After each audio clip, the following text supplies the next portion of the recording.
Inside the last 10, Satiti up again to challenge. Peach just losing his footing a little. Silikai look, who's made a real impact off the bench. Darry getting over the ball, but has to let it go.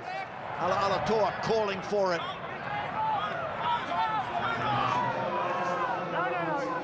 Trying to get out of there and doing a good enough job of it was a Sapo. A little kick into space here, awkward. McKenzie bats it away to Jordan, who finds a little bit of space. And all-important possession now with the All Blacks. Tosi, big charge from the rookie prop. McKenzie now.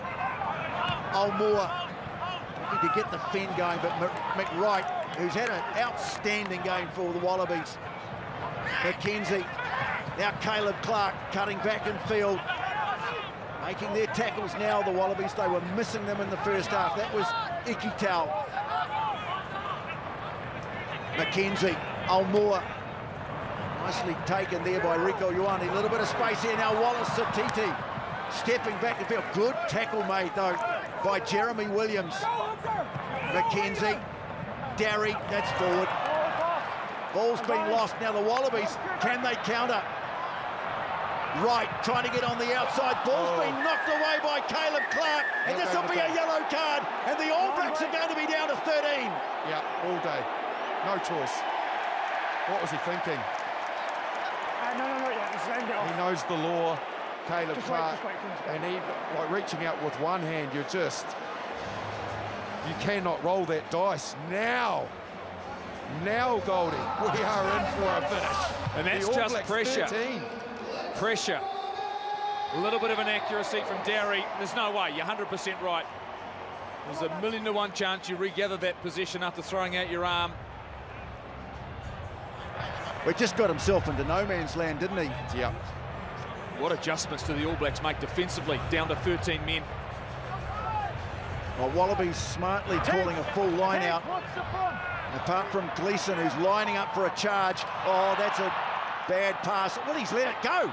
He's let Callaway gets the ball away. Looked like he knocked it on, but Ikitau's going to score. They'll come back. They'll come back. They have to come back. It looked like it had been knocked on.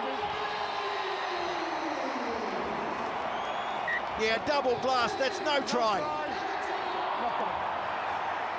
Well, for a moment, the crowd were up on their feet, celebrating something quite sensational, but there was a clear knock-on in there by Callaway. Yeah, absolutely. Everybody saw it apart from the officials for some reason, but they have obviously figured it out now. I think maybe just the noise of the crowd might have been a situation where they've missed that in terms of the communication immediately. And they've picked it up. They'll show us again. Look, you have to say, though, the Wallabies' execution, you know, like, you've got the All Blacks down to 13, and these types of things you just have to get right. Like, Anton Leonard-Brown won't be too far away from coming back in, and then the All Blacks are only down to 14. Getting that wrong when you're chasing the game, to be perfectly honest, at this level of rugby is not acceptable. And particularly when they were down to 13 men as well. Yep. So there'll be no line speed whatsoever in terms of shuffling across. So having more time just to give that a little bit more air. All Blacks survive. It's how they now approach these next 3 or 4 minutes before they're back to 14 on 15 will be critical. Well, they'll be chasing a scrum penalty here. And that will just give them a big piggyback to then get deep into the Wallabies half. They'll be going at the scrum hard.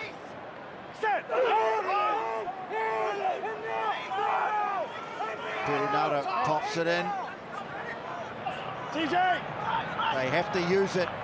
Jordan on the short side, accelerating into contact. Possession, everything now for the All Blacks.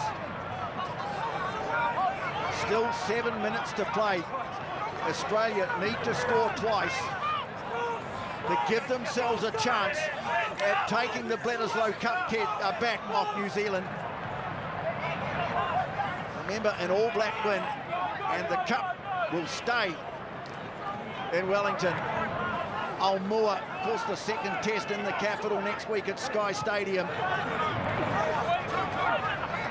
Savia, Satiti. Hard into contact. Taisami stood his ground and the Wallabies have a penalty. And Satiti's down. Okay. It was big contact, wasn't it? He's on the mark.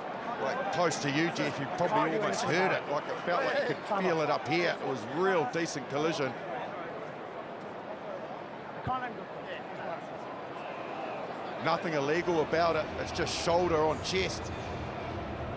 And Satiti's come off second best, but it's not that that's troubling him. It maybe that he fell awkwardly when he got hit like that. Because you are compromised. When a player hits you like that, it stops your momentum that you're trying to generate into the contact, and he's just fallen awkwardly by the look of it. This could be a bit of a problem here because the All Blacks have all their subs on the field except for Harry Plummer, awaiting his test debut. I'm not quite sure this is quite the moment you want to throw a young man into the fray. Not when you're down and backs and you lose the forward and you'll have to reshuffle. If Satiti's not able to carry on, looks as though he's going to get up. You okay? Well, he's made a strong stuff. Leonard Brown anxious to get back onto the field. Still 6 minutes to play. We've had 4 tries ruled out in this game. All Blacks 3, but perhaps the one that might have swung it Australia's way. If there is clearly a shoulder to head, I'm sure he'd be sorting his head out rather than his knee. Just a bit of strapping being applied here. It's interesting, he's playing just his 4th game of first-class rugby at number 6, but he just looks made for it, Justin. Oh, he certainly does. Just wants to work, wants to carry. Equally happy to get his shoulders on in defence as well. Anton Leonard-Brown pacing around, poised to come back into the game, but let's not forget there is a penalty ensuing after Satiti gets his knee strapped up here, and the Wallabies have that chance to attack the All Blacks one last time with 13 men, I would think, before Anton Leonard-Brown re-enters the game. Okay. Time back on. Well, the young man, just 22 years of age, gets the patch up. 6 minutes still to play. And once again, the All Blacks hanging on to a lead that they worked so hard to create. Only to see it start to slip away. Playing like a Molson, throws it over the back, and off goes Lungi Gleeson. They're getting good pay out of their bench here, the Wallabies. Lolo Seal, oh, that might be a high shot. Torsino, referee says okay. Ball squirts away, that's gone forward. Well, they've had their chances, Australia. Maybe their passing, catching, not quite as good as the All Blacks in the first half. And their decision-making. Look, he's gone for the miracle ball here, has Harry Wilson. I can understand he's felt a player in space, but you know you're working against a team who are down on numbers. You just need to keep banging away, phase way orientated. They looks like they're going to go back for that high shot from Tossi. So they get another chance, the Wallabies, off the back of the penalty. Well, it certainly looked high, and there it is, over the shoulder.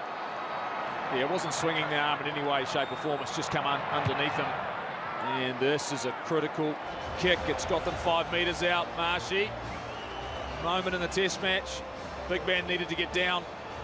Lolo Seal stuck to his task. So do the All Blacks go up and contest again?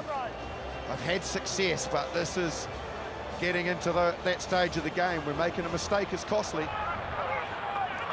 They don't challenge. The Wallabies try to drive it away. It's McWright, who's had a whale of a game, trying to anchor himself over the ball and winning the penalty with Satiti. Oh, he's got champion quality, and he might just have saved the All Blacks there. 6 on his feet, over the ball. I think it was Scott Barrett as well. Now, whether he did get back on side enough, we will see. So Scott Barrett there, he makes the tackle, and it's a good position that he makes the tackle in because it allows Satiti to get over the top, and he got straight on the ball, which was key. I know it's tempting when you play that position and field position, but The All Blacks were down 2 backs, and big moment for Harry Plummer, All Black number 1, 2-2-1. He come into this team, as a late replacement for Beauden Barrett. He slots in. It looks as though into the 10 position, but big moment for him. And Severin Rees has come to the sideline.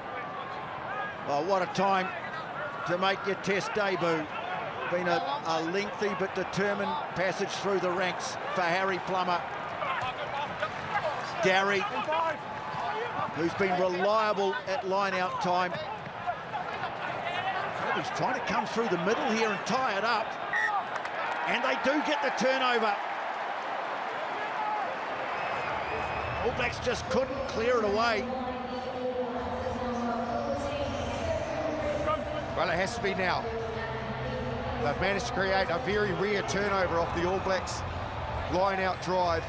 Let's go. And as you can see, with the clock ticking away, to try and win this Test match, score twice, it needs to happen now. They need to come up with something really good off this scrum attack. Well, it's fortunate for the All Blacks that it's so close to the right wing touch, because, of course, they're missing their left winger, Caleb Clark. Still in the bin, inside the last 3. Crouch! Wallabies need to score twice. In fact, have to really score 2 tries to win the game. Well, here come the Wallabies. They'll have a go at it. It's been courageous stuff. Here's one of the men who's been leading the charge, Harry Wilson. Bell having to return to the field. McDermott sends it away. Wilson again. Bell, he's got McWright with him. Wright flings it over the back. Peach! Stopped just short. Great tackle made by Rico Ioane. Gets back to his feet, but it's still there for the Wallabies. Bell stopped just short of the line. Playing Amosa. He's going to try and drive it. Gets the ball away. Wilson. Referee playing advantage. Here's the chance now for the Wallabies. Tom Wright is in. Oh, what a finish we're in for.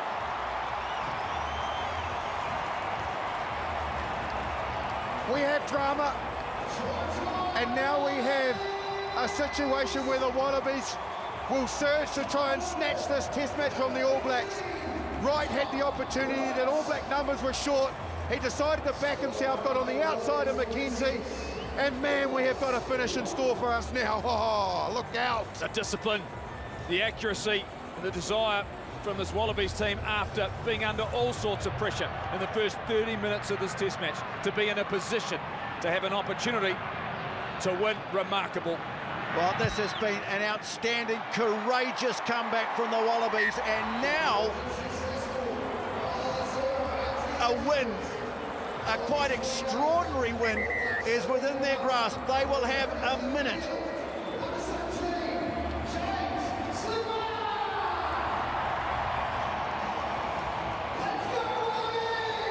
The All Blacks are jogging back to halfway. They'll have less than a minute. They'll have to secure the kickoff. But they got a chance of pulling off something quite remarkable here. Just to be in this position says great things about what is underneath that jersey. All Blacks again, another horror last quarter. Anton Linnett-Brown's back on the field, so they're back to 14. Early tackle missed though on Hunter Paisami. They've got the ball. No, they haven't. It's a turnover. They created a maul, and referee Dixon, Carl Dixon, signals a scrum to the All Blacks, and they're going to hang on, but they've got to feed the scrum. Marty Savia. Outstanding work. Stayed in the fight with TJ Perenara. And you'd have to say, for Perenara, it's been really impressive, his work. Very quickly. Pulled them all, had to get to ground. The All Blacks are one play away from securing the Bledisloe Cup for 2024.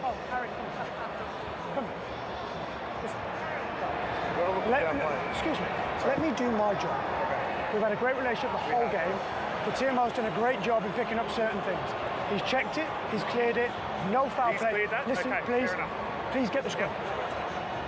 Scrum. Gary Wilson obviously wanted them to look at something they have. So the All Blacks now just got to get it in and into touch. For sure. This sets up a beauty for next week. Well, it does. Sky Stadium in Wellington, the second test. All Blacks still got some work to do to finish the job off. Set. And it goes from Perinara. Ardie Savia bangs it into touch, and the All Blacks have retained the Bledisloe Cup. They win in Sydney, but a test match that started out looking like it was going to be a stroll in the park has turned out to be anything but. Thrilling finish, but the All Blacks hang on to win it by 31-28.